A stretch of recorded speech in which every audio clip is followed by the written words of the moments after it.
Hello, welcome to the video on elastic potential energy. This is the third type of energy that we wanted to mention more in detail. So in the last video we looked at kinetic energy and gravitational potential energy, and this one is to do with the potential stored in a body. So the more formal statement would be something like this is the energy due to a body's state. So energy due to a body's state, and this has to do with whether it's being stretched or compressed. Okay, these are two options for the body. It can be stretched or compressed, and the elastic potential energy has to do with that, and it's to do with the state of the body, in what state it is, whether it is stretched or compressed, with respect to its natural sort of state or natural length. Now this energy is stored in the body's molecules, so we can think about it. It is really stored in the body's molecules, and they are pulled further apart or pushed closer together than they would be if they were left alone. This has to do a lot with the elastic limit and Hooke's law and all of that, which I'm sure you saw last year in your studies, and we'll see again this year a little bit. And we can write a word equation for it to say something like this: the elastic potential energy would be equal to the work done. We saw 2 videos ago, we talked a lot about what work done is. So the work done in I need to write the word done. Work done in stretching or compressing the body, whatever the body is, the body or the object or the thing. So one of these two. Okay, so all the work done, all the work that we do in order to stretch it or compress it, that will be how much elastic potential energy is stored in the system. So the work done, we have to remember, had to do with the force times the displacement, and this displacement in this case would not be so much a block that is being moved around a table for a certain distance.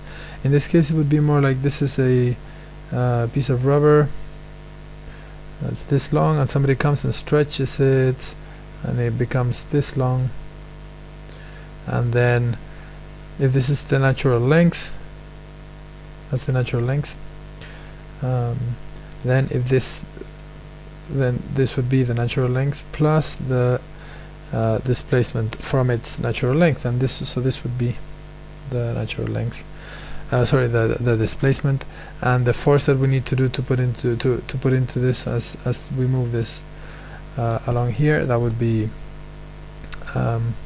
F.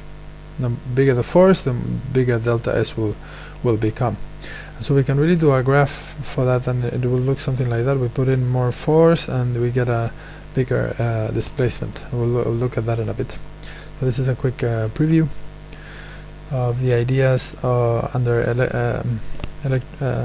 elastic potential energy, and just wrap this off. So let's continue with the more formal parts. And so it is stored in the body's molecules, and it can be thought of as the work done in stretching or compressing a body. Now if we wrote this equation in terms of a little bit more specific, in terms of something that we can actually use in a question, we would have elastic potential energy is equal to 1/2 times the force times the displacement, and I will explain why it's half right now. Now this is in the case that the material is a Hooke's material, and so what happens when we stretch a Hooke material, for example, or we compress, but here we're going to focus on stretching. So an awful axis, that's also not very good, that's better. Now this is the displacement, the amount of the extent that we're stretching the material, that's extension.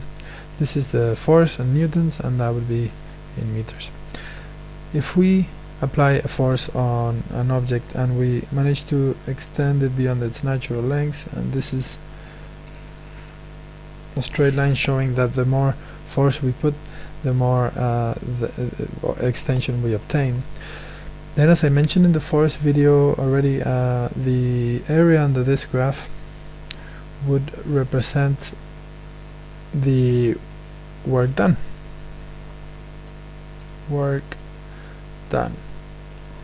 And I'm sure you can see, since this is a straight line, that if this is the from here to here, that's what we consider to be delta S, the extension or the displacement.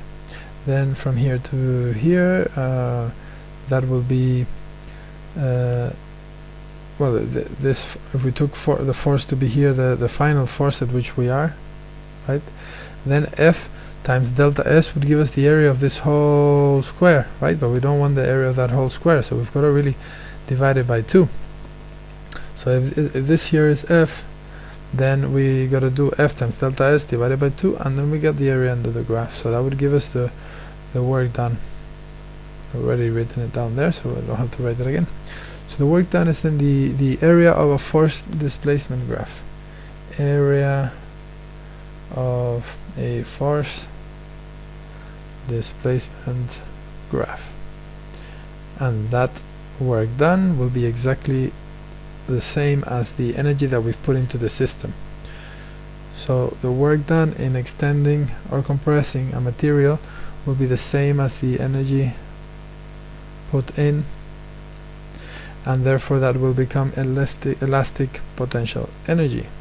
When we let go of the material, all of that energy and the work done we did initially will be released, will turn into other sorts of energy. It could be elastic, it could be kinetic energy, could be sound or heat, depends on whether on how efficient the elastic is and how good our transfer is. Alright, so the idea that it's the area of this graph is always true, but this formula here, F delta S times a half, is really only true for when we have a hook material and this is a straight line, right? Often we have a material that has a curve that looks a little bit more like this, and then even though this is still true, that the area of all of this is still the amount of work done in order as we have been increasing the force and been getting an extension here, the formula would no longer be the one we just talked about, where we had work done is equal to 1/2 F ds. This would no longer work, but for this kind of section, or this, then it would work. Okay, so hopefully that all makes sense. So we can then write the new equation, which says something like this: the elastic potential energy is equal to the area under a force extension graph. Force extension graph.